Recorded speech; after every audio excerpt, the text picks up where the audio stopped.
슬픈 마음이 있는 자, 몸과 영혼 병든 자, 누구든지 부르시오. 할렐루야. 봄의 기운이 느껴지는 계절입니다.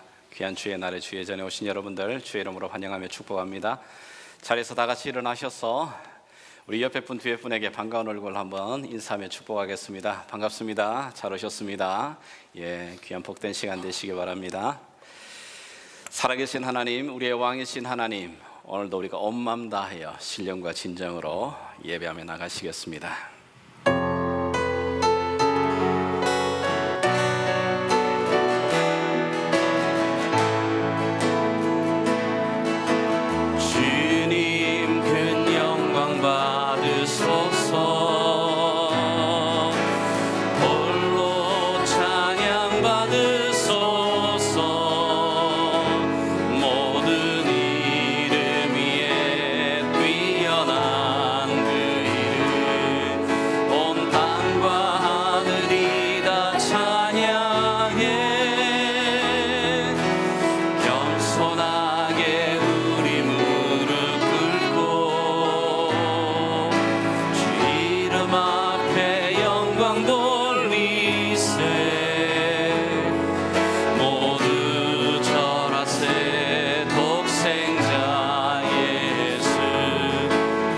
삶을 통하여 주님 홀로 높임 받으시기를 원합니다. 모든 영광과 존귀와 능력 받으소서.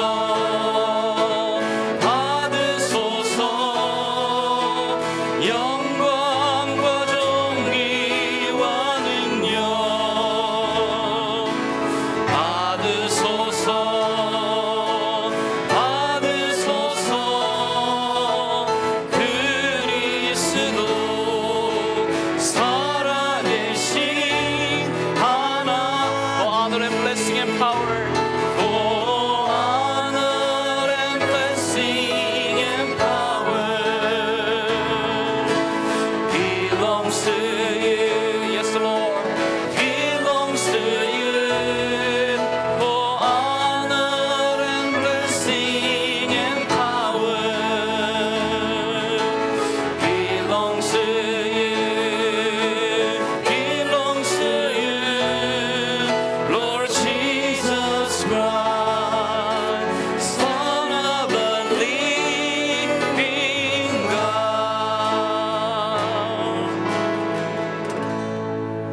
살아계신 하나님 앞에 우리 사도신경으로 우리 믿음의 고백 함께 고백하겠습니다.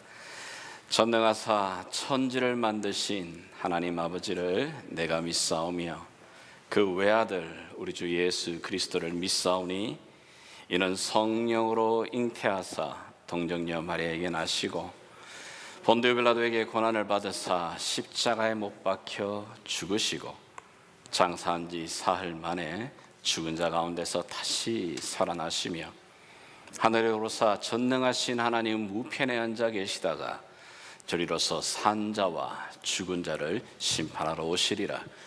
성령을 믿사오며 거룩한 공예와 성도와 서로 교통하는 것과 죄를 사하여 주시는 것과 몸이 다시 사는 것과 영원히 사는 것을 믿사옵나이다. 아멘. 오늘도 우리의 믿음으로 살아계신 우리 하나님 박수치며 온 마음 다하여 찬양하며 나가시겠습니다.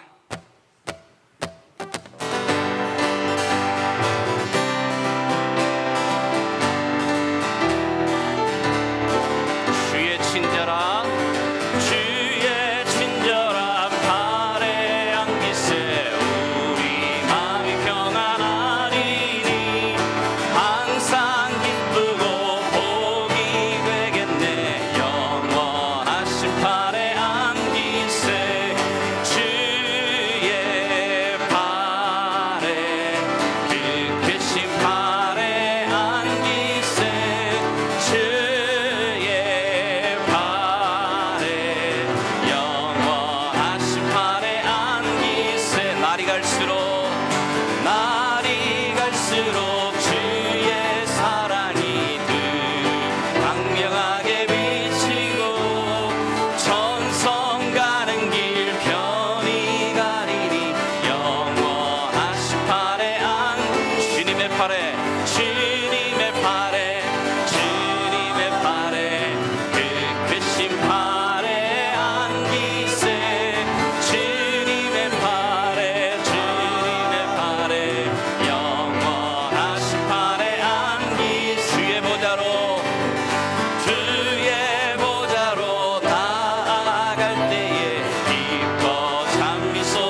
바다보다 더 넓고 저 산과 하늘보다 더 높은 주님의 은혜가 이곳에 가득해. 예수님 그렇습니다. 살아계신 주 나의 하나님, 언제나 넘치는 주의 사랑으로 내 안에 가득히 넘쳐 흐르네. 선포하겠습니다. 내게 강 같은 평화, 내게 강 같은 평화, 내게 강 같은 평화가 넘치네. 내게 강 같은 평화, 내게 강 같은 평화, 내게 강 같은 평화가 내게 강 같은 평화를 주시옵소서. 아멘. 주님 내게 강 같은 평화, 내게 강 같은 평화, 내게 강 같은 평화가 넘치네. 내게 강 같은 평화, 내게 강 같은 평화, 내게 강 같은 평화가 넘치네.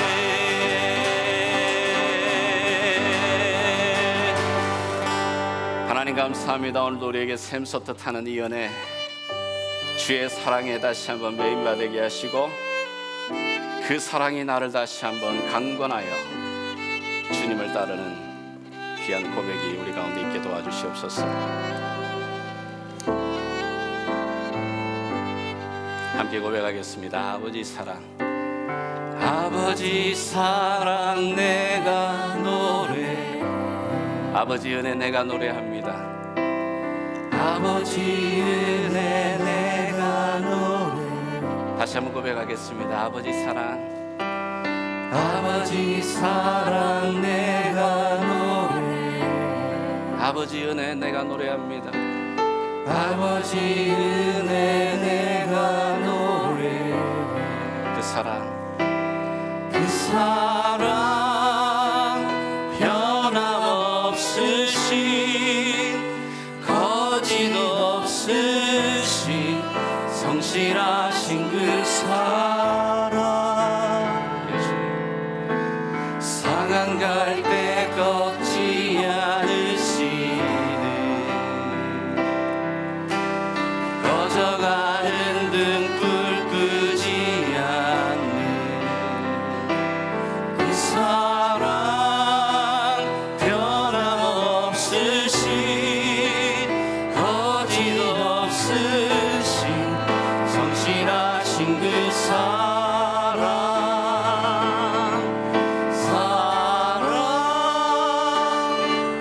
그 사랑, 날 위해 주신, 날 위해 다시 사신 예수 그리스도, 다시 오실 그 사랑. 죽음도 생명도 천사도 하늘의 어떤 권세도 끊을 수 없는 영원한 그 사랑 예수. 우리 다시 한번 고백하겠습니다. 아버지 사랑, 아버지 사랑 내가 노래해. 아버지 은혜 내가 노래해. 그 사랑 변함없으신, 거짓 없으신 성실하신 그 사랑. 상한 갈 때, 상한 갈 때 꺾지 않으시는, 예 그렇습니다 주님. 꺼져가는 등불 끄지 않는 그 사랑, 변함없으신, 거짓 없으신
내 영혼이 여호와를 찬양합니다.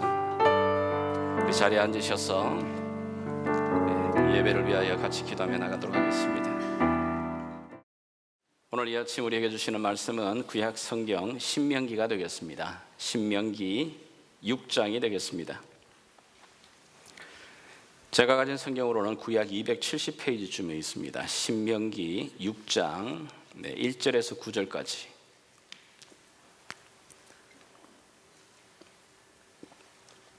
우리 한 절씩 서로 나누어 교독하도록 하겠습니다. 1절에서 9절까지입니다.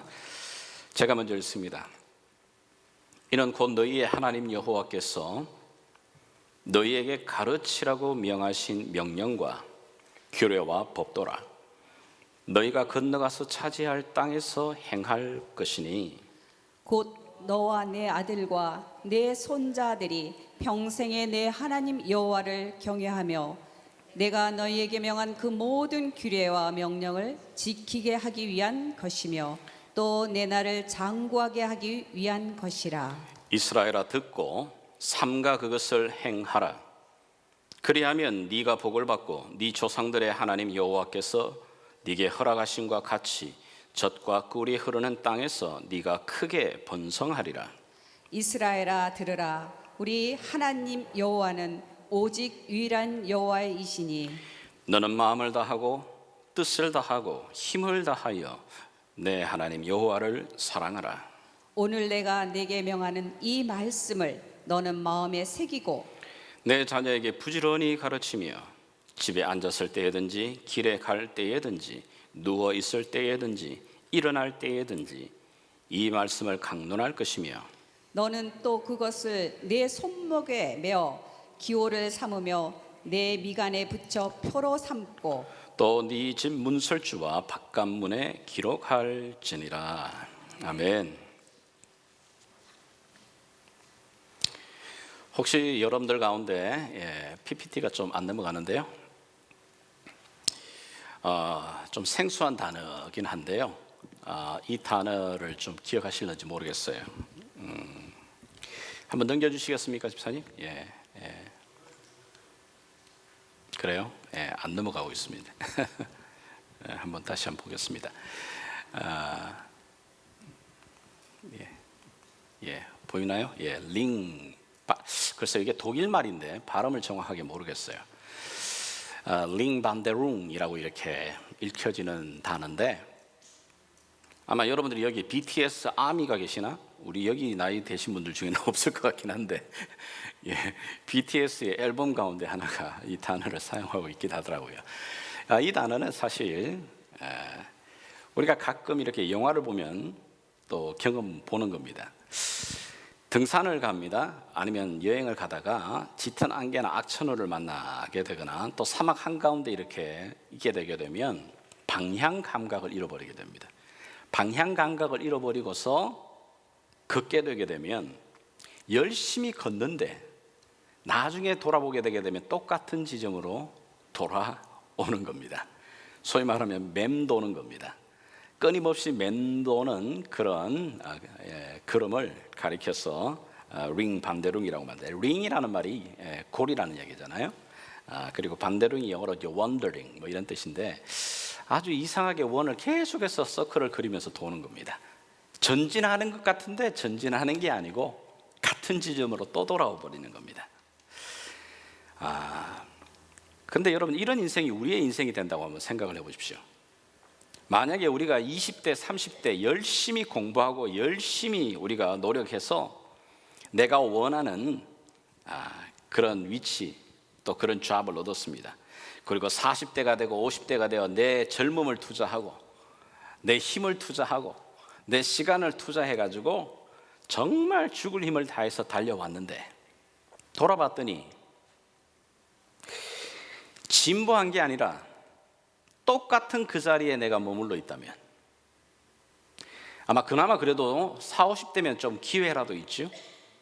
우리의 인생이 호흡이 끝나는 마지막 때쯤에 내 인생을 돌아봤더니 내 인생이 똑같은 지점을 반복하고 반복하여 그 자리에 머물러 버린 그런 인생이라는 걸 깨닫게 된다면 그만큼 서글픈 게 있을까요?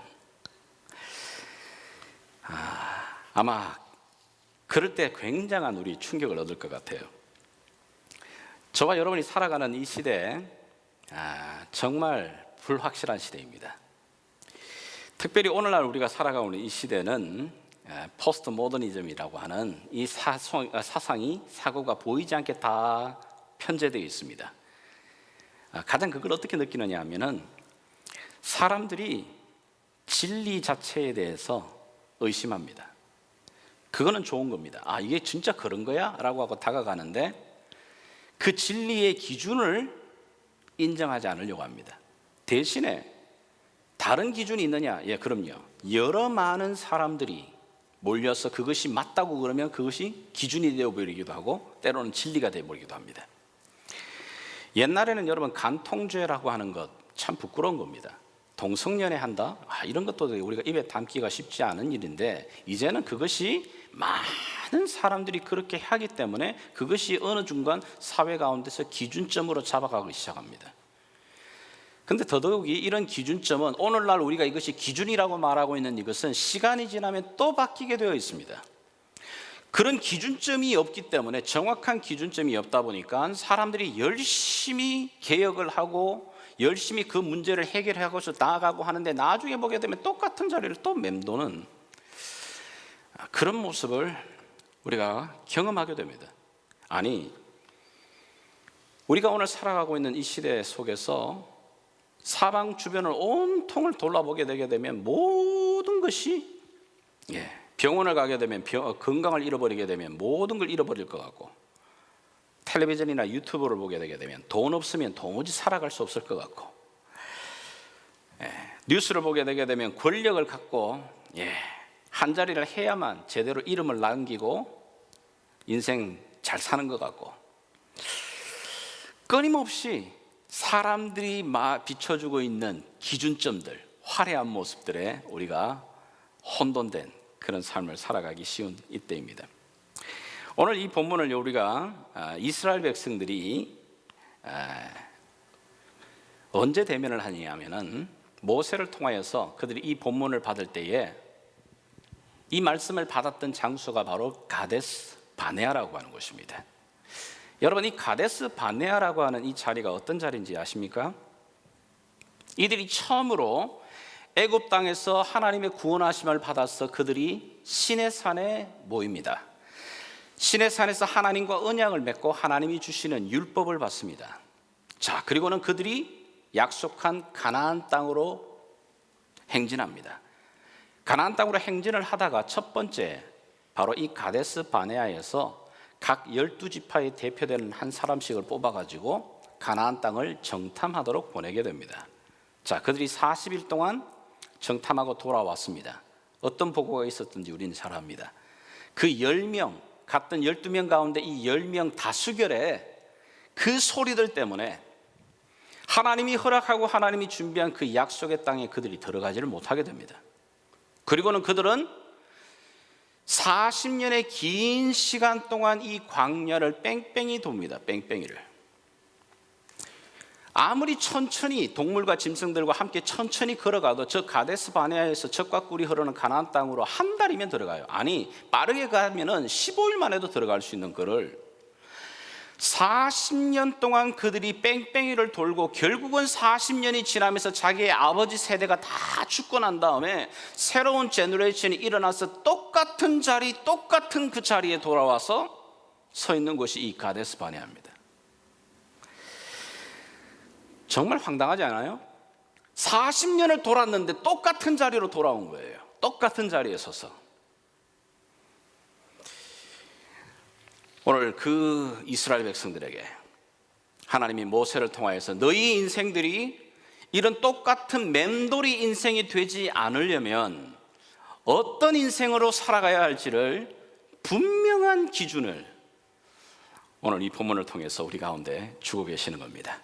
우리 또한 그런 열심히 인생 달렸습니다. 코에 단내가 날 정도로 아침 저녁으로 열심히 뛰었습니다. 그런데 내 인생이 하나님 앞에 멈춰지는, 호흡이 멈추는 그 순간에 돌아봤더니 나는 열심히 뛰었다고 생각했는데 똑같은 지점에 그 자리에 머물러 서는 인생이 되지 않으려면 오늘 주시는 이 말씀에 우리가 귀를 기울였으면 좋겠습니다.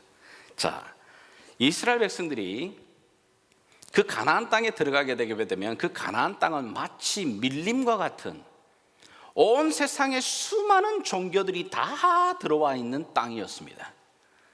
그 혼돈의 땅 가운데서도 그들이 갈 길을 잃어버리지 아니하고 하나님이 원하시는, 하나님이 주신 소명을 기억하고 하나님이 주신 은혜를 낭비하지 아니하고 축복을 낭비하지 아니하고 하나님의 아름다운 그 도구로 사용되어지는 그 인생을 살게 하기 위해서 하나님이 오늘 주시는 기준의 말씀입니다.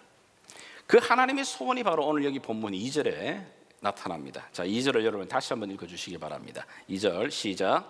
곧 너와 내 아들과 내 손자로 평생에 내 하나님 여호와를 경외하며 내가 너희에게 명한 그 모든 규례와 명령을 지키게 하기 위한 것이며 또 내 나를 장국케 하기 위한 것이라. 아멘. 아멘. 하나님께서 이 소원이 있습니다. 뭐냐면 너뿐만 아니라 너의 자녀들, 너의 아이들, 그리고 너의 자손들에 이르기까지 너의 날이 장구해지기를 원한다. 너희의 가문이 정말 더 번성하기를 원한다. 내가 약속한 그 땅에 들어가서 너와 너의 자손과 너의 모든 가문이 정말 번성하기를 원한다는 게 우리 하나님의 소원입니다.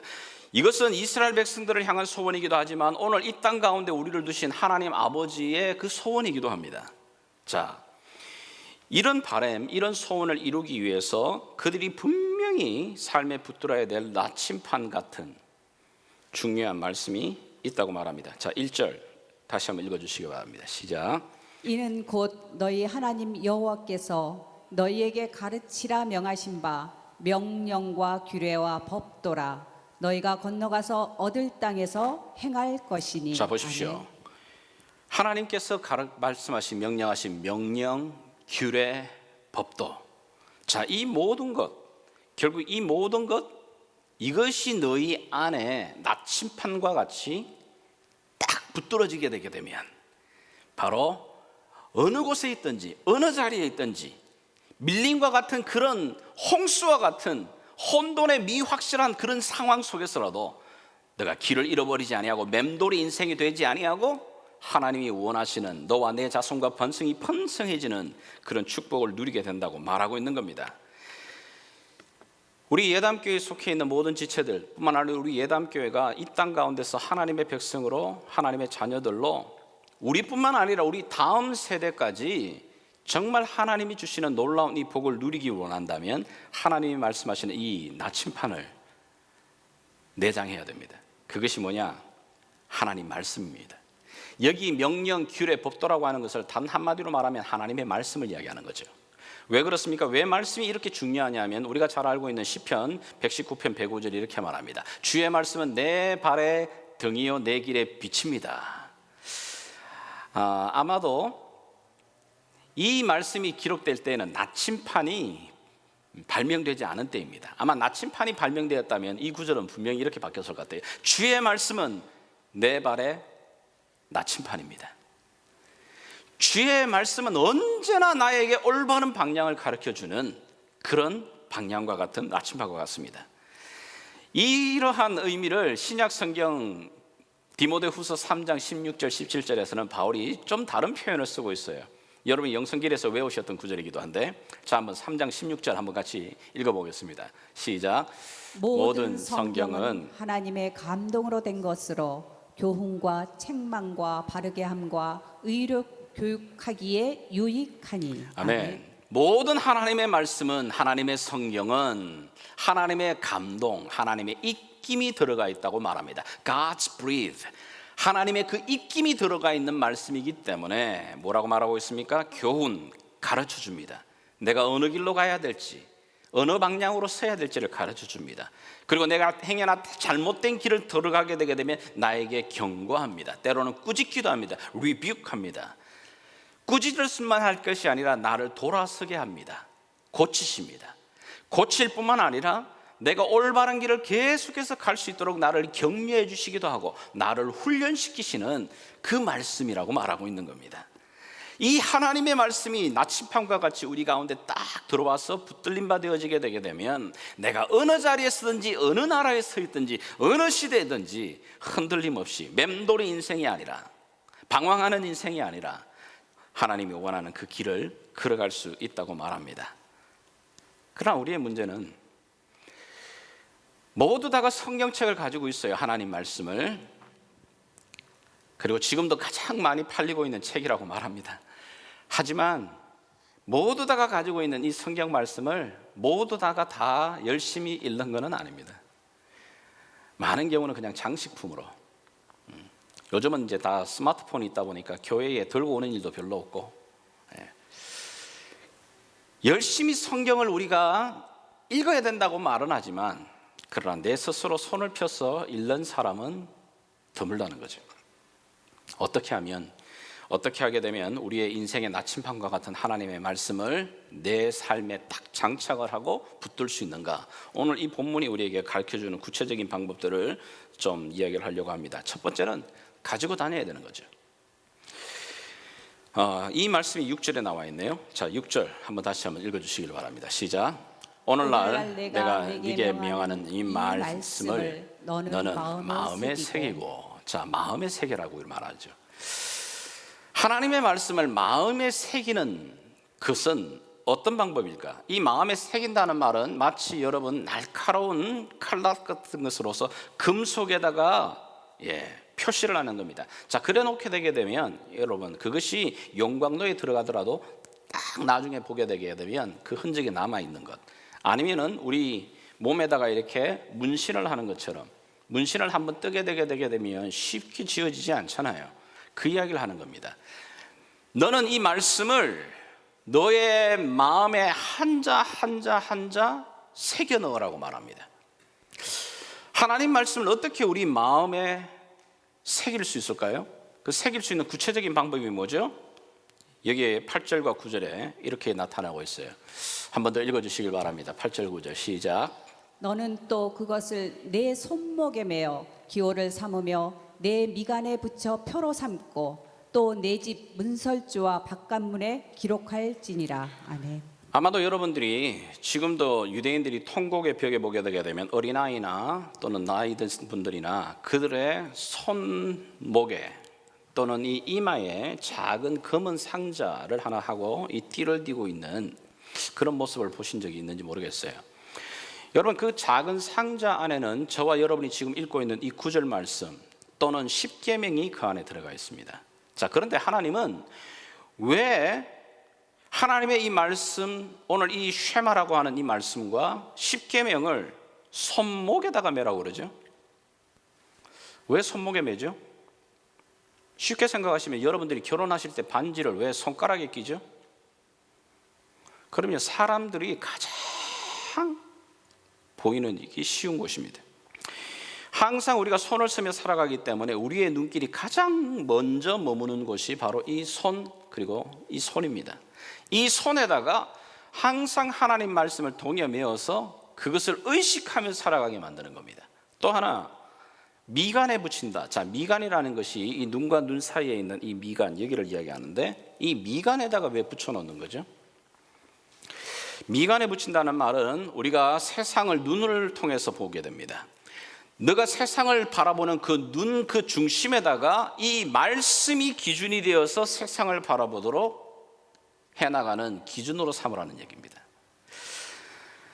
문설주에 붙이라고 말합니다. 문설주라는 것은 집 안 그리고 바깥문, 그러니까 집을 드나드는 이 문 안과 밖에다가 이 하나님의 말씀, 쉐마의 말씀 그리고 십계명을 기록하여 붙여놓는 겁니다. 그래서 그 사람이 집을 들어가든 나가든 어느 순간이든 항상 그것이 내 눈앞에 보여지도록 의식하며 살아가도록 하나님 명령하고 있습니다. 왜 이렇게까지 하시는 걸까? 지금도 유대인들은 이 방법을 쓰고 있죠. 하나님이 이 방법을 이야기하시는 가장 그 이유를 한마디로 말하게 되게 되면은 하나님의 이 말씀이 단순히 너가 귀로 듣는 지식이 아니고 그 말씀이 너의 삶에 녹아져서 너의 삶과 함께 한 덩어리가 되도록 만들어야 된다는 얘기입니다. 항상 손목이든 미간이든 집을 들어가든 어느 순간이든지 그 말씀이 너의 뇌리 속에 의식 속에 기준점으로 잡아 살아가는 그 삶을 해나가라고 말하는 겁니다. 쉽게 말하면 말씀과 내 삶이 한 덩어리가 되는 겁니다. 이 한 덩어리가 된다라고 하는 게, 제가 집에서 한번 요리를 하다가 보쌈 만드는 무절임 있죠? 그걸 한번 해보기 위해서 한번 유튜브를 따라 해봤습니다. 그렇게 하기 위해서 처음에 뭐냐면, 이게 무를 자른 다음에 무에다가 이게 소금을 이렇게 쳐요. 소금을 쳐서 조금 시간을 주게 되면 신기합니다. 무가 이렇게 말랑말랑해집니다. 그런데 무가 그렇게 말랑말랑해지니까 부러지지가 않습니다. 자, 그리고 난 다음에 이제 물기를 쫙 온님 다해서 쫙 놓고 나면은, 그리고 이제 양념을 넣습니다. 양념이 넣어지게 되면 시간이 갈수록 그 무에 양념이 배어 들어가기 시작합니다. 처음에는 무 맛이 나는데, 이게 시간이 지날수록 이게 양념이 배어져서 무 맛인지 양념 맛인지 한 덩어리가 되어지기 시작합니다. 말씀이 내 삶 가운데 한 덩어리가 된다는 것은 그런 뜻인 것 같아요. 말씀이 처음에는 내 안에 들어옵니다. 들어왔는데 그것이 별로 내 삶 가운데 적용이 되지 않는데, 어느 순간 내 삶이 가는 곳곳마다 그 말씀이 기준점이 되어져서 그 말씀에 따라서 내 삶이 함께 움직여져 나가는, 바로 그런 삶을 이야기하는 겁니다. 하나님의 말씀은, 성경은 단순하게 너가 지식으로 읽는 게 아니고 주일날만 한번 와가지고 귀로 듣고 끝나버리는 그런 말씀이 아니고, 그렇게 해서는 아니고, 그 말씀이 너의 삶 가운데 기준이 되도록, 통합이 되도록, 한 덩어리가 되도록 살아가는 것, 그것이 바로 너와 너의 자손과 너의 가문이 하나님 앞에서 그 날이 장구하며 하나님 앞에 번성해지는 유일한 길이라고 말합니다. 이런 삶을 살았던 한 교회를 신약 성경에서 만나게 돼요. 그런 교회가 바로 데살로니가 교회입니다. 자, 데살로니가 교회의 모습을 우리가 한번 읽어보았으면 좋겠어요. 자, 데살로니가서 2장 13절, 자, 여러분이 한번 읽어주시길 바랍니다. 시작. 이러므로 우리가 하나님께 끊임없이 감사함은, 너희가 우리에게 들은 바 하나님의 말씀을 받을 때 사람의 말로 받지 아니하고 하나님의 말씀으로 받음이니 진실로 그러하도다. 이 말씀이 또한 너희 믿는 자 가운데서 역사하느니라. 아멘. 여러분, 이 데살로니가 교회는 바울과 그 선교팀들이 불과 21일, 한 3주 정도밖에 머무르지 않은 지역입니다. 우리가 흔히 여름에 단기 선교를 가기도 합니다만은, 단기 선교 1주, 2주, 한 3주 아주 짧은 기간 동안에 그 지역에 머물렀는데, 놀랍게도 그 지역에서 믿는 자들이 함께 모여서 교회가 세워지게 됩니다. 그런데 이 바울과 그 선교팀들이 어려운 상황 속에서 그 지역을 떠날 수밖에 없는 상황이 되어버렸습니다.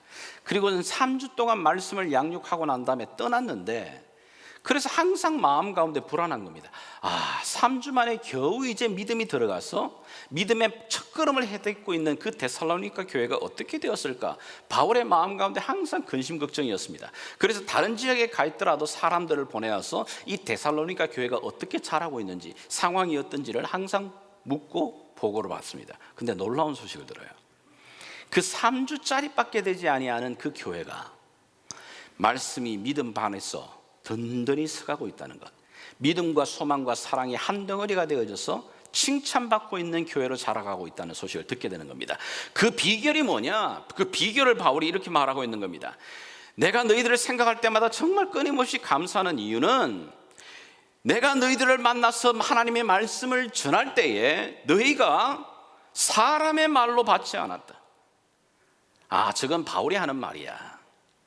저거는 목사가 하는 말이야. 저 사람이 하는 말이 아니라 이 말씀을 하나님의 말씀으로 너희가 받았다.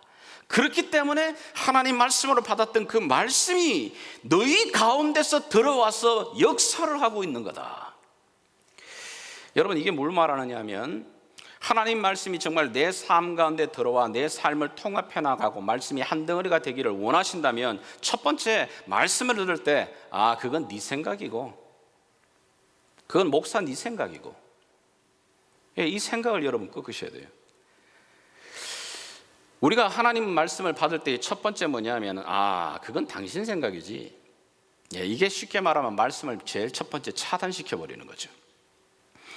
근데 이 차단된 이 상태 속에서는 말씀이 아무리 선포되어져도 그 말씀은 그냥 스쳐 지나가는 소리에 불과할 뿐입니다. 말씀을 수용할 때, 아, 그것이 하나님 말씀이구나. 진짜 하나님 말씀인지를 어떻게 알지? 그럼요, 베레아 성도들처럼 말씀이 진짜 그런 것인가? 확인해야죠. 예.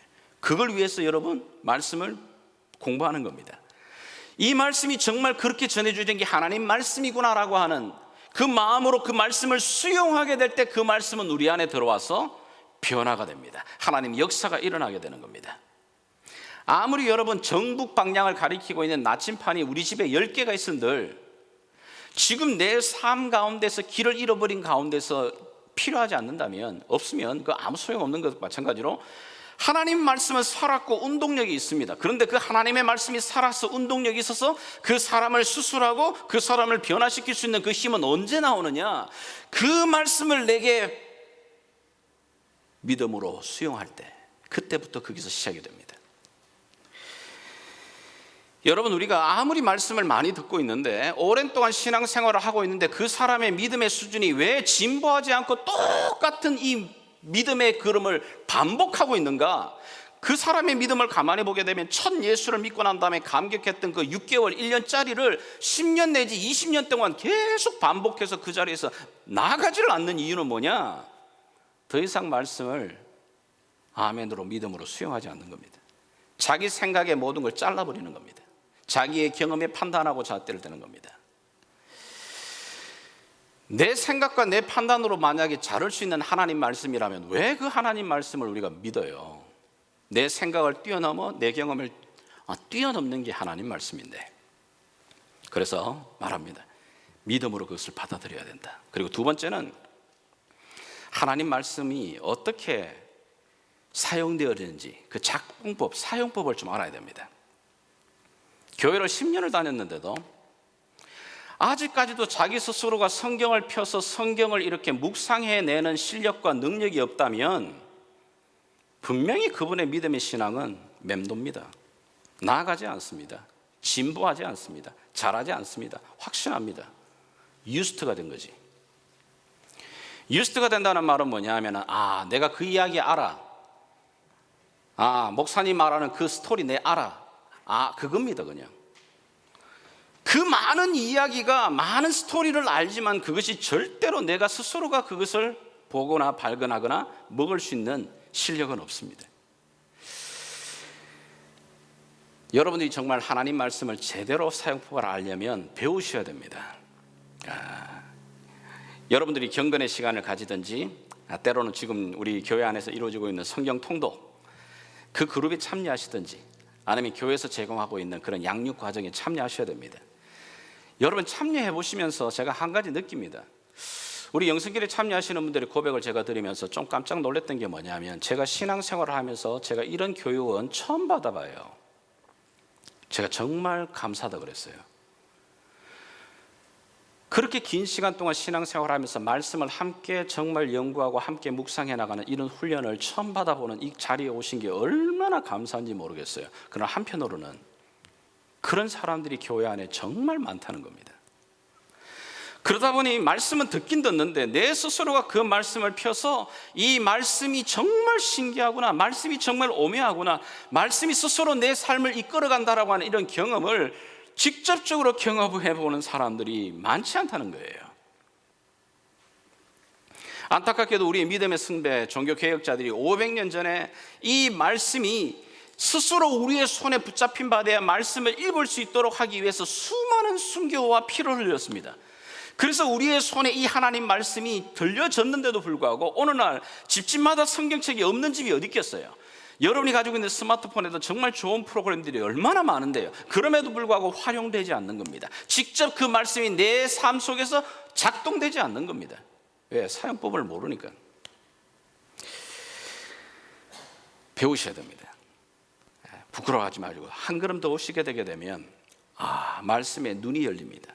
말씀에 눈이 열리는 만큼 내 믿음은 자라게 됩니다. 그리고 세 번째, 그 들려지는 말씀을 결국은 믿어야 됩니다. 왜 우리의 삶 가운데 믿음의 성장이 일어나지 않는가? 너무나도 히브리서 말씀은 분명하게 우리에게 말합니다. 히브리서 4장 2절 표준 세번역으로 우리 한번 여러분 읽어주시겠습니까? 같이 한번 읽어보겠습니다. 시작. 그들이나 우리나 기쁜 소식을 들은 것은 마찬가지입니다. 그런데 들은 그 말씀은 그들에게는 아무런 유익이 되지 못하였습니다. 그들은 그 말씀을 듣고서도 그것을 믿음과 결합시키지 않았기 때문입니다. 여러분, 오늘도 여기 동일한 말씀을 듣습니다. 동일한 말씀은 선포되어지고 동일한 말씀은 내 귀에 들려집니다. 그런데 어떤 사람은 이 들려지는 이 말씀이 내 삶에 들어와 나를 수술하기도 하고 내 믿음에게 위로를 주고 내 삶을 다시 한번 새롭게 일으키시는 힘이 되기도 하지만, 어떤 사람에게는 아무런 유익이 없는 그냥 이 시간 앉았다 돌아가는 시간이 될 수 있습니다. 그 이유가 뭐라고요? 믿음과 결합되지 않으니까. 마치 말씀은 좀 쉽게 이야기를 하면 시멘트와 같습니다. 여러분, 시멘트가 얼마나 강력한 힘을 가지고 있는지 몰라요. 시멘트를 제대로 된 공법으로 제대로 된 절차를 가져가게 되게 되면 시멘트로 세워진 이 건물은 50년, 100년을 거뜬하게 여러분 견뎌내는 물질입니다. 그런데 아무리 그런 강력한 힘을 가진 시멘트라도 시멘트 10포대를 여기다 다 풀어놔도 그런 파워는 일어나지 않습니다. 그 시멘트에 물이 공급되어질 때, 물이 공급되어져서 믹스업이 되어야 되는 겁니다. 그 물도 적당하게, 물을 너무 많이 태우게 되게 되면, 여러분 대한민국에서 보셨잖아요. 아파트 세우다가 무너져 내려가는 거. 그 시멘트에 물이 공급되어지게 되면, 그리고 그것이 섞여지게 되게 되면 힘이 나옵니다. 거기서 파워가 나옵니다. 마찬가지입니다. 우리의 말씀, 하나님의 이 말씀은 힘이 있고 살아있습니다. 어떻게 살아있다고 말하죠? 우리 하나님은 말씀으로 창조하신 그 말씀이 오늘도 우리 가운데 있습니다. 오늘도 하나님의 그 말씀으로 창조하신 그 하나님의 입김이 우리의 이 말씀 가운데 스며 있는데, 그 능력이 왜 내 삶 가운데 작동하지 않느냐? 믿음으로 결합되지 않는 겁니다. 믿음이 들어가지 않게 되면 그저 성경의 이야기는 삼국지 가운데 한 이야기처럼 그냥 스토리로 끝나는 겁니다. 아니면 내 지식을 쌓기 위한 단순한 지식 정보의 책으로 끝나버립니다. 자, 마지막으로 또 하나 더 있습니다. 이 하나님의 말씀이 내 삶 가운데 인생의 나침판으로 내 삶을 이끌어가는 그 힘을 발휘하는 걸 경험하기를 원한다면 이제는 그 말씀을 어떻게 해요? 따라가야 됩니다. 이 나침판이 아무리 여러분 정북 방향을 가리키는 지점을 가리켜 준다 한들, 내가 그 지점을 향해 내 발을 내딛고 그리고 내뻗지 않는 한, 성경이 아무리 우리 인생을 향하여 이 길을 가야 하는 것이 옳은 길이라고, 하나님이 기뻐하는 길이라고, 이 혼돈의 시대에 너와 내 자손이 번성하는 길이라고 아무리 가르쳐줘도 그 길 따라가지 않으면 아무런 능력도 유익함도 나오지 않습니다. 그래서 우리 예수님께서 마태복음 5장부터 7장까지 그 유명한 산상수훈을 쭉 설교를 하십니다. 그 설교 가운데 가장 마지막으로 이 결론적인 부분을 7장에서 우리에게 이렇게 요약하고 계시는 겁니다. 자, 7장 24절과 27절 좀 긴 말씀이지만 우리 한번 천천히 여러분 읽어주시겠습니까? 자, 읽어나가겠습니다. 시작. 그러므로 누구든지 나의 이 말을 듣고 행하는 자는 그 집을 반석 위에 지은 지혜로운 사람이 같으니리. 비가 내리고 창수가 나고 바람이 불어 그 집에 부딪히되 무너지지 아니하나니 이는 주초를 반석 위에 놓은 연고요. 나의 이 말을 듣고 행치 아니하는 자는 그 집을 모래 위에 지은 어리석은 사람 같으리니 비가 내리고 창수가 나고 바람이 불어 그 집에 부딪힘에 무너져 그 무너짐이 심하니라. 아멘. 자, 여기 모래 위에 세워지는 집, 반석 위에 세워지는 집이 있습니다. 자, 이 차이가 뭐죠? 예수님은 말합니다. 산상수훈 5장부터 시작해서 6장, 7장의 주옥 같은 하나님의 말씀입니다. 놀라운 생명의 말씀입니다. 자, 그런데 그 말씀을 듣고 어떻게 해요? 행하는 자는 반석 위에 세워지는 집과 같은 거고, 말씀을 단지 듣고 행하지 않는 자는 모래 위에 그의 인생을 세우는 겁니다. 어느 순간 하나님 앞에 서게 되는 그때에는 모래 위에 세워졌던 그 인생과 그 믿음은 한순간에 사라져버립니다. 근데 그 말씀을 믿고 듣고 행한 대로 세워졌던 그 집은 하나님의 그 날에 여전히 서게 됩니다. 하나님의 말씀을 우리가 읽습니다. 그리고 깨닫습니다. 그리고 내 믿음이 들어갑니다. 그럴 때 역사가 일어납니다. 그럴 때 어떻게 해요? 하나님의 말씀이 가르치는 그 방향으로 행하는 겁니다. 내 발걸음을 믿음의 발걸음으로 내딛는 겁니다. 이스라엘 백성들이 홍해를 건넜습니다. 홍해를 건넜던 그 놀라운 사건을 아버지로부터 통해서 들었습니다. 여러분, 홍해 사건은 참 재미난 게 뭐냐면은 이스라엘 백성들은 아무것도 하지 않습니다. 모세만 하나님 앞에 간청하며 모세를 통해 홍해가 갈라집니다. 자, 근데 40년이 다 지났습니다. 이제 그들이 가데스 바네아를 시작하면서 첫 번째 가나안 땅으로 들어가기 전에 첫 번째 건너야 되는 게 요단강입니다. 요단강. 자, 근데 요단강이 물이 넘칩니다. 넘어갈 수가 없어요. 근데 하나님의 방법은 뭐였죠? 하나님의 말씀의 법궤가 먼저 앞서면서 그 말씀의 법궤를 따라서 이스라엘 백성들이 발을 내딛는 겁니다. 이게 차이입니다. 그들의 아버지로부터 들었는데 홍해도 갈라지는 하나님. 자, 그러나 요단강은 말합니다. 너의 믿음의 결단으로 네 발이 닿지 않으면, 그 발이 그 강 가운데 발이 들어가지 않으면 요단강의 역사는 일어나지 않아요. 동일하게 이야기합니다. 너희 세대 속에서 일어나는 정말 하나님의 놀라운 일들을 또 경험하기를 원하고 반복되어지는 역사들을 하나님 앞에서 주시는 은혜를 누리기를 원한다면 어떻게 해요? 행하는 겁니다. 행할 때 말씀이 내 것이 됩니다. 그리고 그 말씀에 살아있음을 더욱더 분명하게 경험하게 됩니다. 그리고 마지막 한 가지, 이것을 나만 행하는 게 아니고 너가 먼저 배우라고 말하죠. 자, 그리고 난 다음에 반드시 또 너의 자녀들에게 가르치라고 말합니다. 먼저 너가 배우고, 여기 오늘 본문을 여러분 우리가 다시 한번 보시면 첫 번째 뭐라고 말하냐면 너가 먼저 배우는 겁니다. 너가 먼저 마음에 새기고, 너가 먼저 그 말씀 앞에 믿음으로 반응하고, 너가 먼저 그 말씀으로 행하는 겁니다. 그리고 난 다음에 자녀들에게 그걸 가르치는 겁니다. 근데 우리는 나는 행하지 않고 아이들한테만 자꾸 가르치면 아이들이 절대로 여러분이 가르치는 대로 믿음 생활하지 않습니다. 목사 가정에도 마찬가지예요. 보는 대로 따라오는 겁니다. 보는 대로. 믿음은 가르쳐서 되지 않습니다. 가르쳐서 되면 여러분 그냥 여러분 유튜브 틀어놓으시면 되는 거예요. 그냥 좋은 설교 틀어놓으시면 되는 거죠. 그런데 믿음의 자람은 듣는다고 그냥 가르친다고 되는 게 아니고 하나하나 보여줘야 됩니다. 그래서 너가 먼저 그 말씀 앞에 서고 말씀 앞에 행하는 그 은혜를 누릴 때, 그리고 그 따라가는, 내가 하나님 앞에 자녀로서 따라가는 그 모습을 내 자녀들이 보고 따라오도록 만드는 겁니다. 우리 아이들에게 앞으로 이 땅을 살아가는 동안에 먼저 우리가 가르쳐줘야 될 게 있습니다. 고등학교에만 들어가더라도 이미 벌써 여러분 손을 쓸 수 있는 시간은 넘어갑니다. 물론 대학을 들어가서 여러분의 주변을 떠나버리는 순간 여러분의 간섭 그늘에서 많이 벗어나죠. 그때가 많이 멀지 않았습니다. 그때가 이르기 전에 그 아이들이 어느 곳에 가든지 그들의 삶의 나침판과 같은 하나님 말씀을 거기다가 장착해야 됩니다.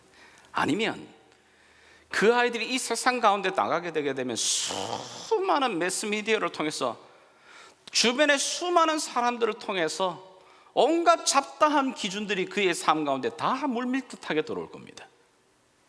그럴 때마다 정방향을 가리키는 하나님 말씀을 가지고 있지 않은 아이들은 혼돈의 시대를 삽니다. 어디를 가야 될지. 그러다가 그의 인생 열심히 달려가지만 똑같은 맴돌이 인생의 자리로 돌아오겠지만, 여러분의 품 안에 있을 때 하나님의 그 말씀을 나침판을 장착해 주게 되면 여러분이 함께 따라가지 않아도 여러분이 그곳에 있지 않아도 그 정 방향을 가리키는 그 말씀을 따라가는 힘을 거기서 얻게 됩니다. 부지런히 우리 아이들이 삶 가운데서 그 하나님을 경험하며 살아가도록 해야 됩니다. 어떻게 그렇게 할 수 있을까? 우리가 여행을 하다 보면 내가 이제 미국 사람 다 됐나? 이런 생각을 할 때가 언제냐면, 제가 처음 미국에 왔을 때는 물건을 살 때, 뭔가를 구입할 때에 항상 내 머릿속에는 한국 돈이 내 머릿속에 먼저 있었습니다. 미국의 달러로 얼마라고 말하는데 그게 내게 피부로 실감되지 않습니다. 항상 먼저 한국 돈으로 계산을 해봐야 이 미국 이 물건의 가치가 이 정도구나 라고 하는 생각이 들어오는 겁니다. 자, 그런데 이제는 시간이 지나니까 제가 멕시코를 가든 인도를 가든 어디를 가든 어떤 물건을 구입하든 제 먼저 머릿속에 딱 기준이 뭔지 아시겠어요? 달러가 되어 있습니다. 내가 지금 여기서 쓰고 있는 이 돈의 가치의 기준이 내 머릿속에 먼저 딱 들어오니까 그 물건을 보니까 야, 내가 미국에서 쓸 때 보면 한국에 이거 너무 싼 거네. 미국에서 내가 사용하던 것에 비하면 이거 너무 터무니없이 비싼 건데? 내 기준점이 달라져 버리는 겁니다. 무슨 말씀인지 알겠어요? 우리 아이들이 어떤 기준이 먼저 그 속에 딱 들어가 있느냐에 따라서 세상을 바라보고 나가게 될 때 기준점이 달라지는 겁니다. 마찬가지로 우리가 그것을 늦기 전에 우리 품 안에 있을 때 부지런히 가르치라고 말하고 있습니다. 부지런히 행하라고 말하고 있습니다. 맴돌이 인생이 되지 않고 하나님이 주시는 그 놀라운 축복의 가정으로, 가문으로 세워지기를 원한다면 오늘 이 말씀 다시 한번 내 삶에 장착하는 이 은혜가 나와 여러분에게 있기를 주 예수의 이름으로 축복합니다. 기도하겠습니다.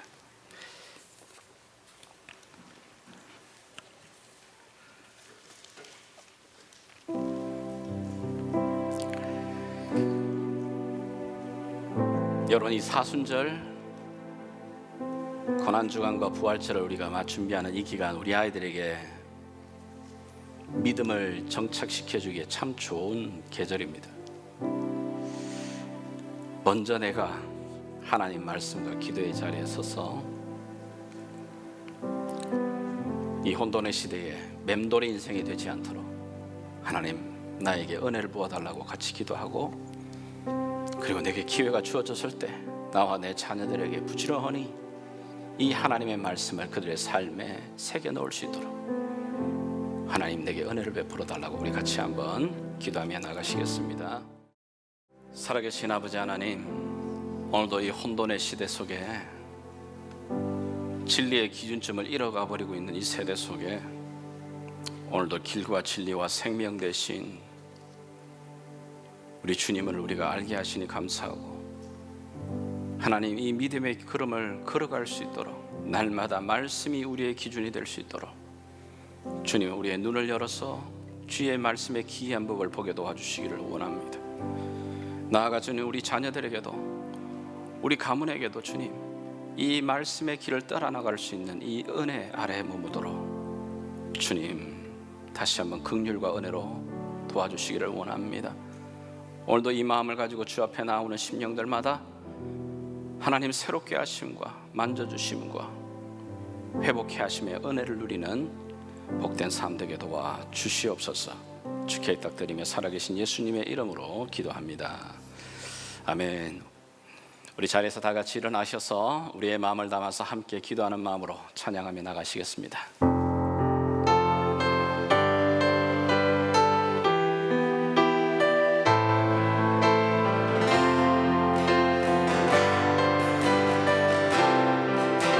오소서 진리의 성령님이시여, 오소서 진리의 성령님, 이 땅 흔들며 임하소서. 거짓과 탐욕 죄악에 무너진 우리 가슴 정케 하소서. 오소서 은혜의 성령님이시여, 오소서 은혜의 성령님, 하늘과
부릅니다. 오소서 오소서 진리의 성령님, 이 땅 흔들며 임하소서. 거짓과 탐욕 죄악에 무너진 우리 가슴 정케 하소서. 오소서 은혜의 성령님이시여, 오소서 은혜의 성령님, 오늘 이곳에 주님 하늘 가르고 임하소서. 거룩한 불꽃 하늘로서 임하사 타오르게 하소서. 주 영광 위에 부흥의 불길 타오르게 하소서. 진리의 말씀 이 땅 새롭게 하소서. 은혜의 강물 흐르게 하소서.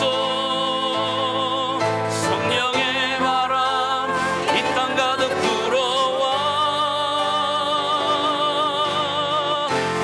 흰 옷 입은 주의 순결한 백성, 주의 영광 위에 이제 일어나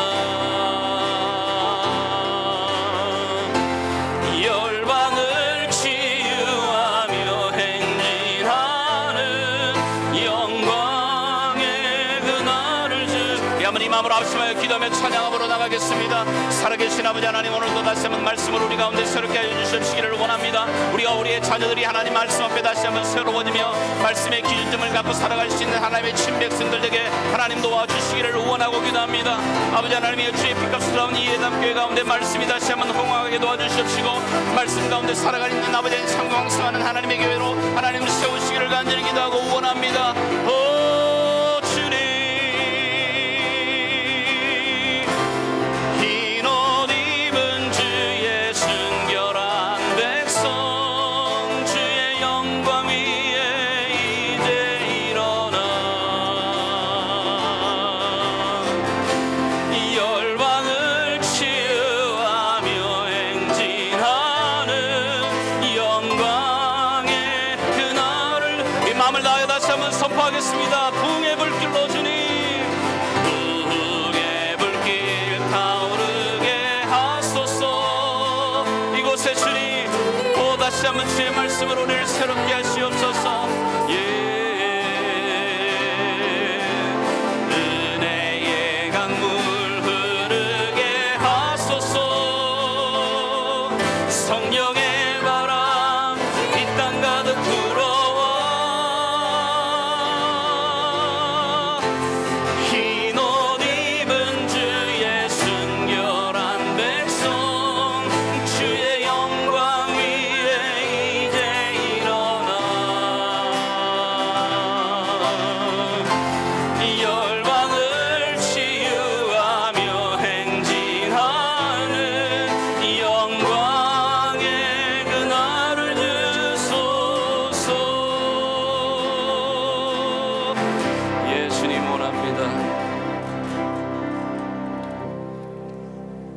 지금은 말씀이 육신이 되어 우리 가운데 거하신 우리 주 예수 그리스도의 그 놀라우신 은혜와 우리를 사랑하시되 끝까지 편함없이 우리를 돌보시며 사랑하시는 우리 하나님 아버지의 그 크신 사랑과 성령 하나님의 새롭게 하심과 충만케 하심이 다시 한번 말씀에 우리의 가정과 우리의 자녀들을 그 뿌리를 내리며 말씀의 나침판을 다시 한번 내 삶 가운데 장착하기로 결단하며 주님 앞에 순종하기로 나아가는 사랑하는 주의 백성들 머리머리 위에, 또 주께서 빚값으로 세운 이 예담교회 위에 지금부터 영원토록 함께 계시길 왕 되신 예수 그리스도의 이름으로 간절히 축원하옵나이다. 아멘.